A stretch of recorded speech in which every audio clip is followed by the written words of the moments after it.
कहानी की शुरुआत होती है लिन से, जो प्राचीन आयरन फीस्ट कबीले का उत्तराधिकारी और एक कुशल मार्शल आर्ट मास्टर है। कई सालों बाद वो पहली बार एक बड़े शहर में आता है। तभी कुछ गैंगस्टर किसी आदमी का पीछा करते हुए एक छोटे बच्चे से टकरा जाते हैं, जिससे उसकी आइसक्रीम नीचे गिर जाती है। बच्चे की मदद करने के लिए लिन उन लोगों के पीछे एक सुनसान गली तक पहुंच जाता है, जहां उसे पता चलता है कि अब वह उसे मारने वाले हैं। लिन पहले उन्हें रोकने की कोशिश करता है और आइसक्रीम के पैसों का बहाना बनाकर उनका ध्यान भटकाता है। लेकिन जब वो उस पर हमला कर देते हैं तो जवाब देने में वो देर नहीं करता। अकेले वो सभी लोगों का सामना करता है और अपनी कुंफू कला से सभी को हरा देता है। अब वहां पर सिर्फ लिन ही खड़ा रह जाता है। जिस आदमी की उसने जान बचाई थी उसका नाम शो है, जो शहर का एक अमीर बिजनेसमैन है। वो लिन को इनाम के तौर पर पैसा देना चाहता है, लेकिन लिन मना कर देता है। इसके बाद वो वापस उसी बच्चे के पास जाता है और उसे नई आइसक्रीम खरीद कर देता है। तभी कई गाड़ियां आकर उसे चारों तरफ से घेर लेती हैं। उनमें से एक आदमी बाहर निकलकर सीधे लिन को गले से लगा लेता है। उसका नाम जियांग है, जो कुंफू मास्टर होने के साथ साथ सिक्योरिटी कंपनी का मालिक भी है। दोनों एक ही गुरु के शिष्य रह चुके हैं और बचपन में इन दोनों ने साथ ट्रेनिंग की थी। बाद में जियांग बेहतर जिंदगी के लिए शहर में आ गया, जहां वो काफी पैसा बना चुका है। हालांकि अब शहर में आने के बाद वो अपने गुरु की कई टीचिंग्स से दूर हो चुका है। बातचीत के दौरान उसे पता चलता है कि जियांग अपनी मर्जी से गांव छोड़कर नहीं आया था। ट्रेनिंग के समय उससे एक बहुत बड़ी गलती हो गई थी, जिसके बाद उसके गुरु ने उसे कबीले से निकाल दिया था। गुरु का मानना था कि वो पवित्र कुंफू विद्या सीखने के योग्य नहीं रहा। यह सुनने के बाद लीन अपने साथ लाया हुआ एक कलश निकालता है और बताता है कि उसके गुरु का निधन हो चुका है।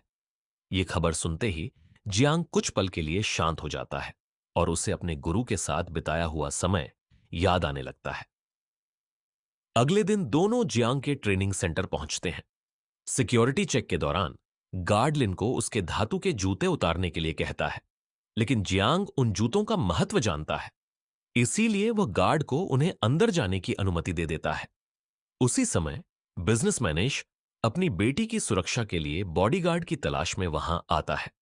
जियांग अपने कई लड़कों की ताकत दिखाता है, लेकिन इश की नजर लिन पर टिक जाती है।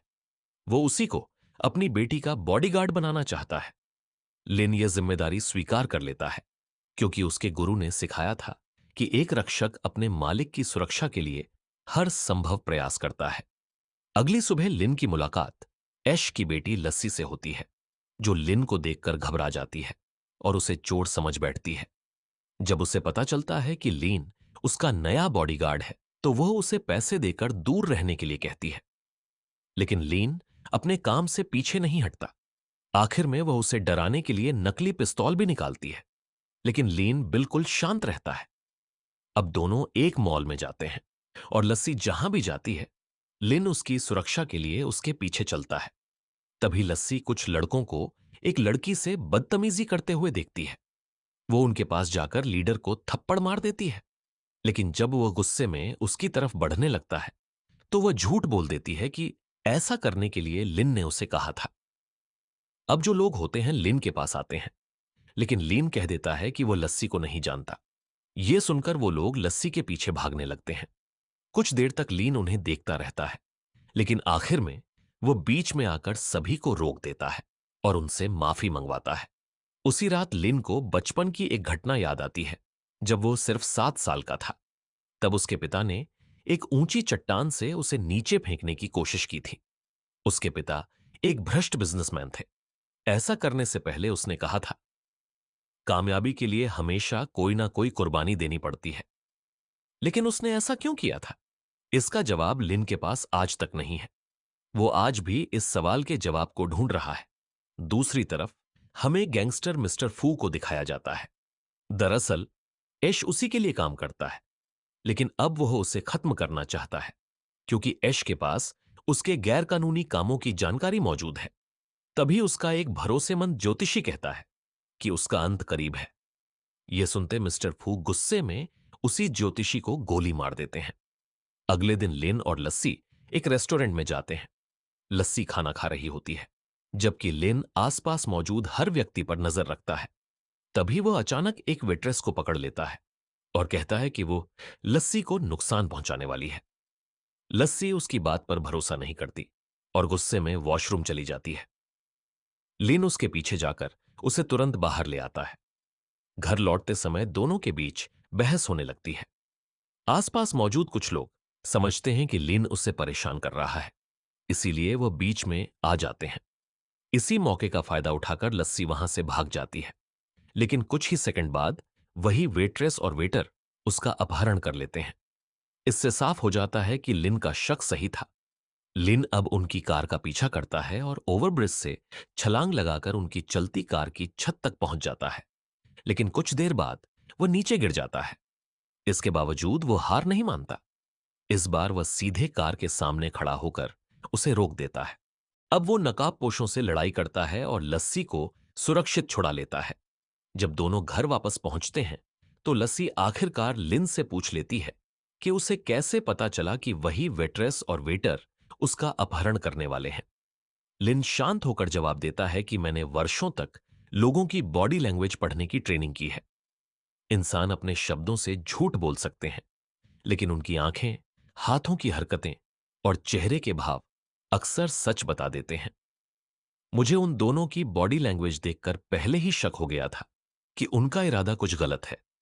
यह सुनकर लस्सी भी पहली बार अपने दिल की बात बताती है। वो कहती है कि बचपन से उसके साथ हमेशा से बॉडीगार्ड रहे हैं। जहां भी वो जाती है, कोई ना कोई उसकी निगरानी करता रहता है। उसे कभी अपनी मर्जी से घूमने, दोस्तों से मिलने या खुलकर जीने की आजादी नहीं मिली। इसी वजह से वो बॉडीगार्ड से नफरत करने लगी। कुछ देर चुप रहने के बाद वो मुस्कुराकर कहती है कि तुम बाकी लोगों जैसे नहीं हो। तुम्हारे अंदर लालच नहीं है। तुम सिर्फ अपनी ड्यूटी निभा रहे हो। उसी रात लस्सी अपनी मां की पुरानी तस्वीर हाथ में लेकर काफी देर तक उसे देखती रहती है और उनकी याद में बहुत इमोशनल हो जाती है। उसकी आंखों में आंसू आ जाते हैं। दूसरी तरफ गैंगस्टर मिस्टर फू अपने सबसे भरोसेमंद आदमी को जियांग के पास भेजते हैं। उसका मकसद साफ होता है। वो हर कीमत पर इश्यू को मरवाना चाहता है। शुरुआत में जियांग इस काम के लिए तैयार नहीं होता, लेकिन फिर वो मजबूरी में हामी भर देता है। असल में जब वो कई साल पहले गांव छोड़कर पहली बार शहर आया था, तब उसके पास ना पैसा था, ना ही कोई सहारा था। उस समय मिस्टर फू ने उसकी मदद की थी, उसे काम दिया था और अपना सिक्योरिटी बिजनेस खड़ा करने में साथ दिया था। उनके इस एहसान की वजह से आज भी जियांग उनके खिलाफ जाने की हिम्मत जुटा नहीं पाता। अगले दिन लिन और जियांग एक अंडर कंस्ट्रक्शन बिल्डिंग के सामने मिलते हैं। जियांग घमंड से कहता है कि तुम्हें असली दुनिया की कोई समझ नहीं है। कुंफू से जिंदगी नहीं चलती, बल्कि बड़े और ताकतवर लोगों के साथ रिश्ते बनाने पड़ते हैं। पैसों की जरूरत होती है। फिर वो लिन से कहता है कि तुम लस्सी की सुरक्षा छोड़ दो, लेकिन लीन बिना एक पल सोचे साफ साफ इनकार कर देता है। यहीं से दोनों पहली बार एक दूसरे के खिलाफ खड़े हो जाते हैं। जियांग अपने दिल में सालों से छिपी जलन भी बाहर निकाल देता है। वो कहता है कि हमारे गुरु हमेशा तुम्हें ज्यादा पसंद करते थे, यहां तक कि उन्होंने वही खास लोहे के जूते भी लीन को दिए, क्योंकि उन्हें लगता था कि वह उनका सबसे योग्य शिष्य है। जियांग अब साबित करना चाहता था कि असली योद्धा कौन है। इसके बाद दोनों के बीच एक जबरदस्त हाथापाई शुरू हो जाती है। दोनों के पंचेस और किक लगातार एक दूसरे को हिट करते हैं, लेकिन काफी देर तक कोई भी एक दूसरे पर भारी नहीं पड़ता। आखिर में जियांग अपनी सबसे खतरनाक आयरन फीस्ट तकनीक का इस्तेमाल करता है। उसका एक जोरदार पंच सीधा लिन के सीने पर लगता है, जिससे वह बहुत दूर जाकर दीवार से टकरा जाता है। लड़ाई खत्म होने के बाद जियांग गुस्से में कहता है, यहां से हम दोनों की दोस्ती खत्म हो चुकी है। इस घटना के बाद लिन लस्सी को शहर से दूर समंदर के किनारे बने एक सुनसान घर में ले जाता है, ताकि वह दुश्मनों की नजर से बच सके। वहां दोनों कुछ दिन शांति से बिताते हैं और रोज कुंफू की प्रैक्टिस करते हैं। इसी दौरान लिन लस्सी को अपने लोहे के जूतों का राज बताता है। वो कहता है कि मेरे दोनों जूतों का वजन 25-25 किलो है और पिछले 8 सालों से मैं इन्हीं से लगातार ट्रेनिंग कर रहा हूं। मेरा मकसद 108 किक्स नाम की एक बहुत ही कठिन तकनीक में महारत हासिल करना है। लिन मुस्कुराते हुए कहता है कि जिस दिन यह जूते उसके पैरों से उतरेंगे, उस दिन उसकी असली ताकत पूरी दुनिया देखेगी। खैर, अगले दिन लिन जब कुछ काम से बाहर गया होता है, तभी लस्सी को मिस्टर फू के आदमी ले जाते हैं। वहीं दूसरी तरफ ऐश को भी मिस्टर फू के आदमी उठा लेते हैं। जब लिन घर वापस आता है तो उसे वहां लस्सी नहीं मिलती। वो समझ जाता है कि लस्सी कहां होगी, इसीलिए लिन सीधा जियांग के ट्रेनिंग सेंटर के अंदर पहुंच जाता है। वहां एक कमरे में मिस्टर फू, जियांग, लस्सी और ऐश मौजूद होते हैं। लिन को देखते ही मिस्टर फू मुस्कुराकर पूछते हैं, क्या तुम्हें मरने से डर नहीं लगता? लिन की आंखों में डर नहीं होता। वो बिना डरे जवाब देता है कि कामयाबी पाने के लिए कुछ ना कुछ कुर्बानी देनी पड़ती है। यह बात सुनते ही मिस्टर फू के चेहरे का रंग उड़ जाता है, क्योंकि यही शब्द उसने कई साल पहले अपने छोटे बेटे से कहे थे, उसे मारने से ठीक पहले। तभी यहां एक बहुत बड़ा राज खुलता है। असल में मिस्टर फू और ऐश कभी बिजनेस पार्टनर हुआ करते थे, लेकिन लालच में आकर मिस्टर फू ने पुलिस से ऐश को पकड़वा दिया था और उसी घटना के दौरान ऐश की पत्नी की मृत्यु हो गई थी।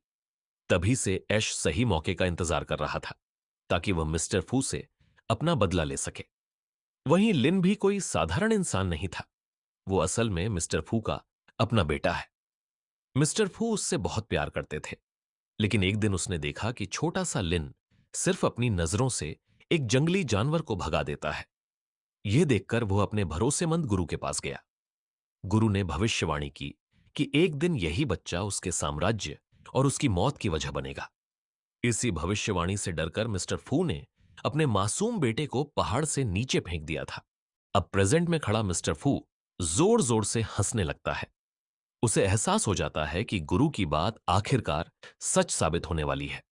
वो बिना देर किए अपनी गन निकालता है और लिन पर गोली चला देता है। लेकिन ठीक उसी समय जियांग बीच में आकर उसे रोक देता है। जियांग मिस्टर फू से कहता है कि अब मैं आपके लिए काम नहीं कर सकता। मैंने सालों तक आपके लिए काम किया, कई लड़ाइयां लड़ी, लेकिन अब मैं मोहरा बनकर तुम्हारे गैर कानूनी कामों में तुम्हारा साथ नहीं दूंगा। मैं चाहता हूं कि लड़ाई का फैसला सिर्फ मेरे और लिन के बीच हो। साथ ही वह अपनी आंखों से लिन की एक 108 किक्स वाली तकनीक की असली ताकत को देखना भी चाहता है। इसके बाद दोनों के बीच आखिरी मुकाबला शुरू हो जाता है। इस बार जियांग के हाथों में खास ताकत बढ़ाने वाले दस्ताने होते हैं, जिसकी वजह से शुरुआत में लीन पर वह भारी पड़ता है।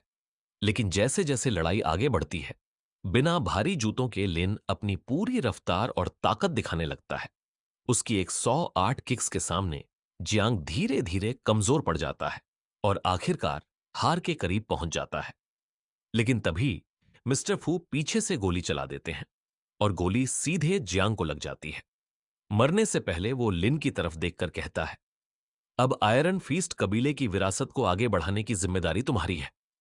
इतना कहकर वो हमेशा के लिए अलविदा कहकर इस दुनिया को छोड़कर चला जाता है। अब कमरे में सिर्फ लिन और मिस्टर फू बसते हैं। अपने सबसे भरोसेमंद आदमी की मौत को देखने के बाद मिस्टर फू को अपनी गलतियों का एहसास होने लगता है। वो लिन से माफी मांगने की कोशिश करते हैं, लेकिन अब बहुत देर हो चुकी होती है। गुस्से में लिन हमला करने के लिए आगे बढ़ता है, लेकिन आखिरी पल में खुद को रोक लेता है। उसे अपने गुरु की सीख याद आती है कि एक सच्चा योद्धा कभी निहत्थे या हार चुके दुश्मन की हत्या नहीं करता। इसीलिए मिस्टर फू की जान बख्श देता है और उसे उसके बर्बाद हो चुके साम्राज्य के साथ अकेला छोड़कर वहां से चला जाता है। कहानी के अंत में लीन जियांग की अस्थियां हवा में प्रवाहित करता है और अपने गुरु की विरासत को आगे बढ़ाने का संकल्प लेता है। इसी के साथ ये फिल्म, ये कहानी यहीं पर खत्म हो जाती है। उम्मीद करते हैं कि यह कहानी आपको पसंद आई होगी।